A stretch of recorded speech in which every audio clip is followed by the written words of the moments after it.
Hello everyone, स्वागत है आप सभी का हमारी इस YouTube channel math and magic tips में। फ्रेंड्स, आज की इस वीडियो में हम लोग पढ़ने जा रहे हैं 10वीं कक्षा के मैथमेटिक्स का पहला चैप्टर, जिसका नाम है रियल नंबर यानी वास्तविक संख्याएं। यदि आप इस मैट्रिक का एग्ज़ाम दे रहे हैं तो वीडियो को शुरू से लेकर अंत तक ज़रूर देखिएगा, क्योंकि इस वीडियो में जितना भी ऑब्जेक्टिव क्वेश्चन का सलूशन किया जाएगा वो सभी के सभी ऑब्जेक्टिव पिछले कई बार मैट्रिक एग्जाम पेपर में पूछे गए हैं और आपकी मैट्रिक एग्जाम में पूछे जाएंगे। तो चलिए फ्रेंड्स, बिना समय गवाएं पहला क्वेश्चन का सलूशन देख लेते हैं। है दोस्तों, जैसा कि आप सभी मोबाइल स्क्रीन पे पहला सवाल क्वेश्चन नंबर 1 को देख पा रहे हैं। पहला सवाल ये पूछा गया है कि दो परिमेय संख्याओं के बीच कितनी परिमेय संख्या हो सकती है। पहला ऑप्शन में दिया गया है 1, ऑप्शन बी में दिया गया है 2, ऑप्शन सी में दिया गया है 3 और आपका ऑप्शन डी में दिया गया है अनंत। तो जैसा कि आप सभी को मालूम होगा कि हमारा वीडियो सीरीज का पहला क्वेश्चन के जवाब आप सभी को वीडियो के नीचे जाकर कमेंट बॉक्स में इसका सही जवाब लिखना होता है। तो यार जल्दी से वीडियो के नीचे चले जाइए और कमेंट बॉक्स में जाकर आप इसका सही जवाब लिख सकते हैं। और इसके बाद में अगला सवाल क्वेश्चन 2 को देखिए कि निम्नलिखित में से कौन अभाज्य संख्या है। पहला ऑप्शन में दिया गया 8, ऑप्शन बी में दिया गया 9, ऑप्शन सी में दिया गया 11 और ऑप्शन डी में दिया गया है 15। तो जैसा कि आप सभी को मालूम होगा कि वैसी संख्या जिसमें स्वयं तथा 1 से भाग लगती है, ऐसे सभी संख्याओं को हम लोग अभाज्य संख्या कहते हैं। यदि आप ऑप्शन सी में देखेंगे तो 11 एक ऐसी संख्या है जिसमें 11 और 1 के अलावा कोई अन्य संख्या से भाग नहीं लगने वाला है, अतः हम कह सकते हैं 11 एक अभाज्य संख्या है। उसके बाद में अगला सवाल इसमें 3 को देखिए कि निम्नलिखित में से कौन अभाज्य संख्या है। तो देखिए 15 भी विभाज्य संख्या है, 12 में भी भाग लग सकता है, 15 में भी अन्य संख्या से भाग लग सकता है। लेकिन ऑप्शन डी में दिया गया 23 और 23 एक ऐसी संख्या है जिसमें 23 और 1 के अलावा अन्य संख्या से भाग नहीं लग सकती है, इसलिए क्वेश्चन का सही जवाब ऑप्शन डी होगा। उसके बाद में अगला सवाल क्वेश्चन 4 को देखिए कि इनमें से कौन सी संख्या परिमेय संख्या है। तो सबसे पहले जानिए कि परिमेय संख्या कहते किसे हैं। तो वैसी संख्या जिसे हम p बटा क्यू के रूप में लिख सकते हैं और q का मान 0 के मान के बराबर नहीं हो, तो ऐसे तमाम संख्याओं को हम लोग परिमेय संख्या कहते हैं। पहला ऑप्शन चलेंगे तो √3 को p बटा क्यू के रूप में नहीं लिख सकते हैं, तो पहला ऑप्शन गलत हो गया है। ऑप्शन बी में दिया गया पाई और आप सभी को मालूम होगा पाई एक परिमेय संख्या है। सी में दिया गया 4/0, ये p बटा क्यू के रूप में तो दिख रहा है लेकिन q का मान 0 के मान के बराबर है, इसलिए क्वेश्चन का सही जवाब ऑप्शन डी हो जाएगा। 0/4 के लिए आप देखेंगे तो p बटा क्यू के रूप में भी दिया गया है और q का मान 0 के मान के बराबर भी नहीं है, अतः क्वेश्चन का सही जवाब ऑप्शन डी होगा। उसके बाद में क्वेश्चन 5 कहता है निम्नलिखित में से कौन सी संख्या एक अपरिमेय संख्या है। पहला ऑप्शन चलिएगा तो 4/√9 दिया गया है, तो 4 का वर्गमूल 2 होता है, 9 का वर्गमूल 3 होता है, जो कि एक परिमेय संख्या है। ऑप्शन बी में 4/9 दिया गया, यह भी परिमेय संख्या है। लेकिन यदि आप ऑप्शन सी को देखेंगे तो दिया गया है √7 और √7 का कोई भी वर्गमूल ना होने के कारण क्वेश्चन का सही जवाब ऑप्शन सी होगा √7। उसके बाद में अगला सवाल क्वेश्चन 6 को देखिए कि निम्नलिखित में से कौन सी संख्या अपरिमेय संख्या है। तो दोस्तों वैसी संख्या जो दशमलव में दी गई हो और बार बार रिपीट की जाती हो, ऐसे तमाम संख्याओं को हम लोग अपरिमेय संख्या कहेंगे। यदि आप ऑप्शन डी में देखेंगे तो पहले यहाँ पे 1 0 था, उसके बाद में 2 0 हो गया है, उसके बाद में 3 0 हो गया है, इसके आगे आने वाली संख्या में 4 0 होगा, 5 0 होगा, ऐसे ऐसे करते करते ये संख्या अनंत तक जाती है, जो कि अपरिमेय संख्या होती है। अगला सवाल 7 देखिए कि निम्नलिखित में कौन सी अपरिमेय संख्या है। ऑप्शन डी में देखेंगे तो देखिए 1 0, 2 0, 3 0, अतः हम कह सकते हैं ये परिमेय संख्या है। अगला सवाल निम्नलिखित में से कौन सी अपरिमेय संख्या नहीं है। पहला ऑप्शन चलिएगा तो √11 दिया गया है, जो कि अपरिमेय है। √15 परिमेय है, 4√5 भी अपरिमेय है। लेकिन ऑप्शन सी में देखिएगा तो √9 दिया गया है, जिसका वर्गमूल 3 होता है, √16 दिया गया है, जिसका वर्गमूल 4 होता है। यदि आप 4 में 3 से गुणा कर देते हैं तो 4 × 12 होगा, जो कि क्वेश्चन का सही जवाब हो जाएगा। अगला सवाल क्वेश्चन 9 को देखिए निम्नलिखित में से कौन सी परिमेय संख्या है। देखिए ऑप्शन ए सी डी अपरिमेय है। यहाँ पे √2 से √2 घटाने पर 2 आता है, जो कि एक परिमेय संख्या है। अगला सवाल क्वेश्चन 10 को देखिए निम्नलिखित में से कौन सी अपरिमेय संख्या नहीं है। तो पहला ऑप्शन अपरिमेय संख्या है, ऑप्शन बी भी अपरिमेय है, ऑप्शन सी भी अपरिमेय संख्या है। लेकिन ऑप्शन डी को देखिएगा तो दिया गया है √75, तो आप ऐसे भी कर सकते हैं कि 3 × 5 = 15 और 15 × 5 = 75 कर सकते हैं, ठीक। और 48 को कैसे कर सकते हैं, तो ये होता है 12 दूनी 24 और 24 दूनी 48 होता है। या ऐसे कर सकते हैं 3 चौका 12, ठीक है, और 12 चौका 48, ऐसे कर सकते हैं। तो डबल 5 का 1 5 रूट से बाहर निकलेगा तो ऊपर रूट अंडर केवल 3 बचेगा। डबल 4 का 1 4 रूट से बाहर बचेगा तो रूट अंडर 3 बचेगा।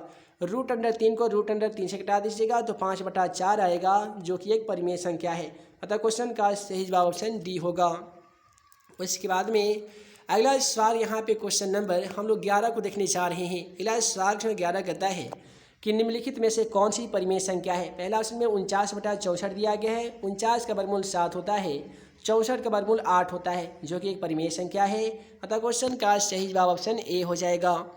उसके बाद में अगला सवाल क्वेश्चन 12 को देखिए कि संख्या 0 इतनी बड़ी संख्या दी गई है और आपसे पूछा जाएगा कि प्राप्त दी गई संख्या कौन सी संख्या है। तो यदि आप ध्यानपूर्वक देखेंगे तो दिया गया है 1 5 8 6, यहाँ पे भी है 1 5 8 6, यहाँ पे भी है 1 5 8 6। तो कोई ऐसी संख्या जो बार बार रिपीट की जाती हुए, ऐसे सभी संख्याओं को हम लोग अपरिमेय संख्या कहते हैं। अतः क्वेश्चन का सही जवाब ऑप्शन डी होगा, अपरिमेय संख्या। उसके बाद में अगला सवाल क्वेश्चन 13 को देखिए कि निम्नलिखित में कौन सी संख्या अपरिमेय संख्या है। तो पहला ऑप्शन चलिएगा तो 36 का वर्गमूल 6 होता है, 64 का वर्गमूल 8 होता है, जो कि परिमेय संख्या है। ऑप्शन बी में 1 का वर्गमूल 1, 81 जो है वो 9 का वर्गमूल है, तो ये भी अपरिमेय संख्या नहीं है। सी में देखिएगा तो रूट अंडर 3/5 दिया गया है, जिसका वर्गमूल ना होने के कारण यह एक अपरिमेय संख्या है। अतः क्वेश्चन का सही जवाब ऑप्शन सी होगा।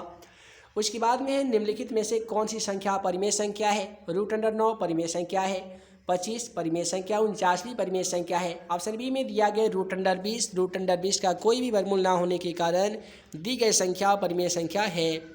अगला सवाल 15 कहता है निम्नलिखित में से कौन सी परिमेय संख्या है। तो देखिए रूट अंडर 3 अपरिमेय है, ये भी अपरिमेय है, ये भी अपरिमेय है। ऑप्शन डी में दिया गया 2 रूट अंडर 2 बटा रूट अंडर 2, 2 से 2 को घटा देते हैं तो प्राप्त संख्या 2 होगा, जो कि परिमेय संख्या है।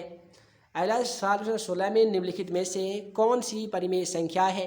तो रूट अंडर 7 अपरिमेय संख्या है, ऑप्शन सी भी अपरिमेय संख्या है, ऑप्शन बी भी अपरिमेय संख्या है। ऑप्शन डी को देखिएगा तो रूट अंडर 25 का वर्गमूल 5 होता है, 49 का वर्गमूल 7 होता है, जो दी गई परिमेय संख्या ऑप्शन डी में है। अतः क्वेश्चन का सही जवाब ऑप्शन डी हो जाएगा। इसके बाद में अगला सवाल 17 को देखिए कि निम्नलिखित में से कौन सी अपरिमेय संख्या है। तो पहला ऑप्शन में परिमेय संख्या है, ये भी परिमेय है, ऑप्शन डी भी परिमेय संख्या है। लेकिन ऑप्शन सी को देखिएगा तो 2.5 का रूट अंडर दिया गया है, जो कि एक अपरिमेय संख्या है। उसके बाद में है निम्नलिखित में से कौन सी परिमेय संख्या है। तो देखिए पाई अपरिमेय संख्या होता है, रूट अंडर 7 अपरिमेय संख्या होता है, डी में भी दी गई संख्या अपरिमेय संख्या है।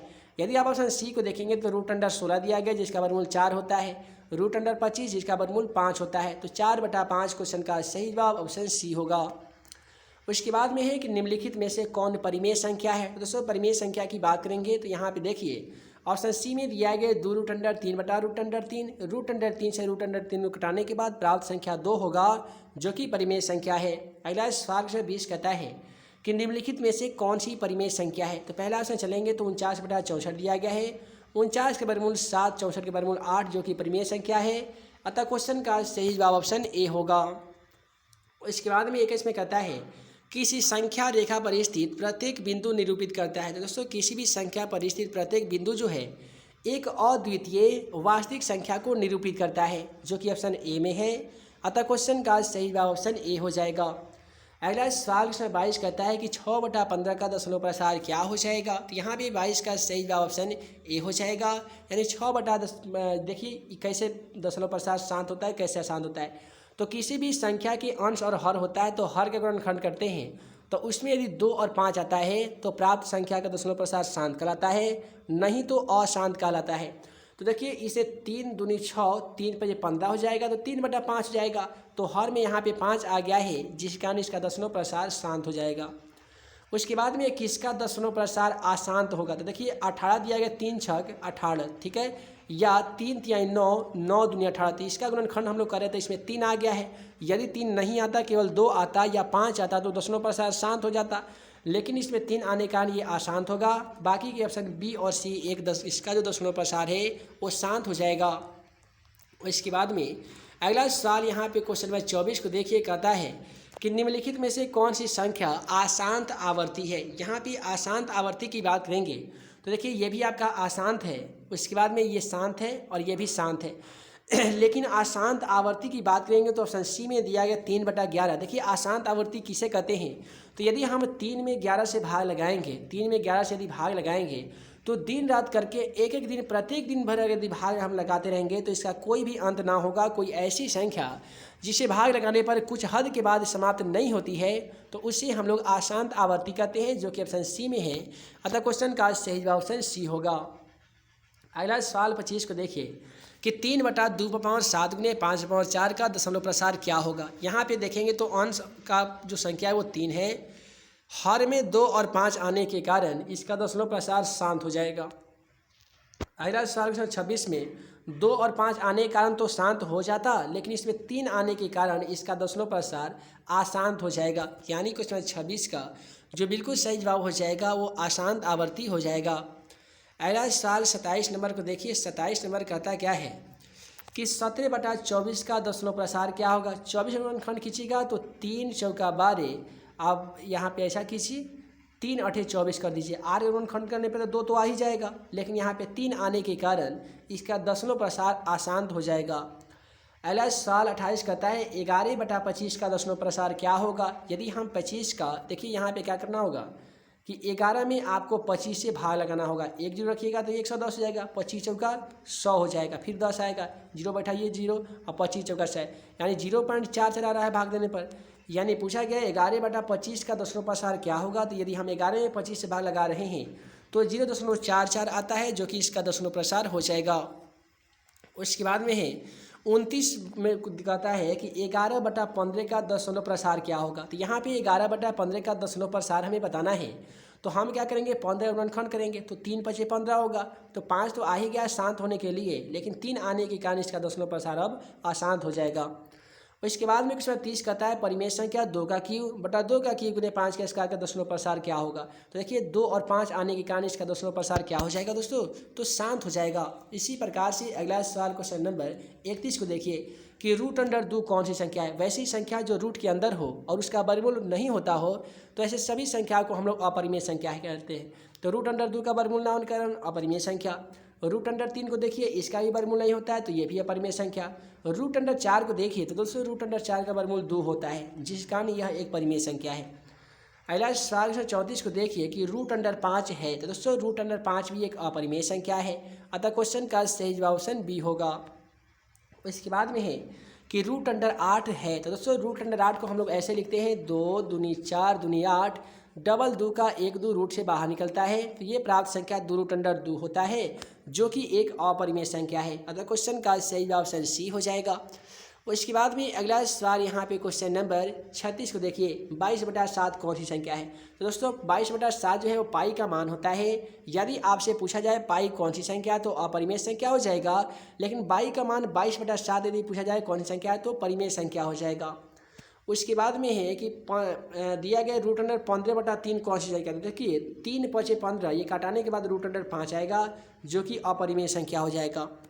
अगला सवाल यहाँ पे क्वेश्चन 38 को देखिएगा तो √3/√12 दिया गया, तो कैसे सॉल्व कीजिएगा। √3 को सेम टू सेम 12 को हम लोग ऐसे लिख सकते हैं 2 दूनी 4 4 3 12, यानी √3 को √3, डबल 2 का 1 2 रूट से बाहर निकलेगा और बटा में हो जाएगा √3। √3 से √3 कटेगा तो 1/2 होगा, जो कि कौन संख्या है, परिमेय संख्या है। अतः क्वेश्चन का सही जवाब ऑप्शन ए होगा। उसके बाद में 4 √2 कौन सी संख्या है। तो दोस्तों यहाँ पे 4 परिमेय संख्या है, लेकिन √2 अपरिमेय संख्या है। तो हम जानते हैं परिमेय संख्या और परिमेय संख्या का गुणनफल हमेशा अपरिमेय संख्या होता है, इसलिए क्वेश्चन का सही जवाब ऑप्शन सी होगा। क्वेश्चन 40 कहता है 1.62 है। तो दोस्तों 1.62 है एक परिमेय संख्या है। कैसे हमने कहा परिमेय संख्या, तो कोई ऐसी संख्या जो दशमलव के बाद कुछ संख्या के बाद में समाप्त हो जाती है तो प्राप्त संख्या परिमेय संख्या कहलाती है। अतः क्वेश्चन 40 का सही जवाब ऑप्शन ए हो जाएगा। अगला सवाल यहाँ पे क्वेश्चन नंबर आइए 41 को हम लोग देखने जा रहे हैं। 41 में कहता है कि पाई है, यानी पाई कहने का मतलब पाई कौन सी संख्या है। तो दोस्तों पाई एक अपरिमेय संख्या है, अतः क्वेश्चन का सही जवाब ऑप्शन सी हो जाएगा। उसके बाद में क्वेश्चन 42 को देखिए कि π/2 कौन सी संख्या है। याद रखिएगा पाई अपरिमेय संख्या होता है, π/2 ये भी अपरिमेय संख्या होता है, π/3 ये भी परिमेय संख्या होता है, π/4 भी अपरिमेय संख्या होता है। अतः π/2 कौन सी संख्या होगा, तो अपरिमेय संख्या हो जाएगा। इसके बाद में है एक परिमेय संख्या और एक अपरिमेय संख्या का योग क्या होता है। तो मान लेते हैं परिमेय संख्या 2 है, अपरिमेय संख्या √3 है, इसका योग यानी जोड़ कौन सी संख्या होती है। तो दोस्तों यदि परिमेय संख्या अपरिमेय संख्या को जोड़ दिया जाए तो प्राप्त संख्या अपरिमेय संख्या कहलाती है। इसलिए क्वेश्चन का सही जवाब हमारा ऑप्शन सी होगा, परिमेय संख्या। अगला सवाल 44 कि एक परिमेय संख्या और एक अपरिमेय संख्या का अंतर क्या होता है। दोस्तों अंतर के मतलब घटाव होता है कि परिमेय संख्या मान लेते 2 है, इसमें से √5 एक अपरिमेय संख्या को घटा देते हैं, अंतर कर देते हैं, तो प्राप्त संख्या कौन सी संख्या होगा। तो अपरिमेय संख्या हो जाएगा। इसीलिए क्वेश्चन का सही जवाब ऑप्शन बी होगा। उसके बाद में है कि एक परिमेय संख्या और एक अपरिमेय संख्या का गुणनफल क्या होगा। तो परिमेय संख्या मानते हैं कि 2 है, अपरिमेय संख्या √3 है, दोनों का गुणनफल यदि गुना किया जाएगा तो प्राप्त संख्या क्या कहलाएगी। तो 2√3 बराबर 2√3 होगा, जो कि अपरिमेय संख्या होगा, क्योंकि परिमेय संख्या और अपरिमेय संख्या का जो गुणनफल होता है, गुना होता है, वो अपरिमेय संख्या होता है। अगला सवाल 46 करता है एक शून्योत्तर परिमेय संख्या और एक अपरिमेय संख्या का गुणनफल क्या होगा। तो शून्योत्तर परिमेय संख्या और एक अपरिमेय संख्या का गुणनफल भी अपरिमेय संख्या होता है। उसके बाद में 47 कहता है एक शून्योत्तर परिमेय संख्या और एक अपरिमेय संख्या का भागफल क्या होगा। तो भागफल की बात की जाए, गुणनफल अंतर की बात की जाए, प्रत्येक स्थिति में क्वेश्चन का सही जवाब अपरिमेय संख्या हो जाएगा। उसके बाद में क्वेश्चन 48 कहता है क्या एक परिमेय संख्या और अपरिमेय संख्या का गुणनफल अपरिमेय संख्या हो सकता है। तो बिल्कुल हो सकता है, क्योंकि परिमेय संख्या यदि हम 4 को लेते हैं, अपरिमेय संख्या √7 को लेते हैं, दोनों में गुना करते हैं तो 4√7 होता है, जो कि एक अपरिमेय संख्या होता है। तो क्वेश्चन में हमसे ये सत्यापन ये करना चाह रहा है कि परिमेय संख्या और अपरिमेय संख्या का जो गुणनफल होता है, मल्टीप्लिकेशन होता है, क्या एक अपरिमेय संख्या होता है। तो कहेंगे कि हाँ होता है, इसलिए क्वेश्चन का सही जवाब ऑप्शन ए हो जाएगा। और इसके बाद में क्वेश्चन 49 कहता है कि 3 - √3 कौन सी संख्या है। यहाँ पे देखेंगे तो 3 परिमेय संख्या है, लेकिन √3 अपरिमेय संख्या है, इसलिए क्वेश्चन का सही जवाब ऑप्शन बी हो जाएगा, अपरिमेय संख्या। उसके बाद में अगला सवाल क्वेश्चन 50 करता है कि 3 + 2√5 कौन सी संख्या है। तो यहाँ पे 3 परिमेय संख्या है, 2√5 एक अपरिमेय संख्या है। तो हम आप सभी को पिछले वाले पार्ट में बता ही दिए हैं कि परिमेय संख्या और अपरिमेय संख्या का योगफल हमेशा अपरिमेय संख्या होता है, इसीलिए क्वेश्चन का सही जवाब ऑप्शन ए हो जाएगा। तो दोस्तों वीडियो लंबी ना हो, जिस कारण मैं इस वीडियो में आप सभी को क्वेश्चन 1 से लेकर 50 तक के मैथमेटिक्स का सभी क्वेश्चनों का सलूशन बता पाया हूँ। आगे आने वाली पार्ट में हम लोग मैथमेटिक्स का दूसरा चैप्टर बहुपद का इंपॉर्टेंट क्वेश्चनों का सलूशन देखेंगे, जो कि आपके मैट्रिक बोर्ड एग्जाम के लिए काफ़ी इंपॉर्टेंट होगा। उम्मीद है आज का यह वीडियो आप सभी को पसंद आया हो तो वीडियो को लाइक करें, अपने दोस्तों के साथ शेयर करें। ऐसे ही नए नए वीडियो पाने के लिए आप हमारे YouTube channel math and magic tips को सब्सक्राइब करना बिल्कुल ना भूलिएगा। तो है दोस्तों, हम जल्द मिलेंगे अगले वीडियो में नए वीवीआई क्वेश्चन के साथ। तब तक के लिए वीडियो के लिए बहुत बहुत धन्यवाद।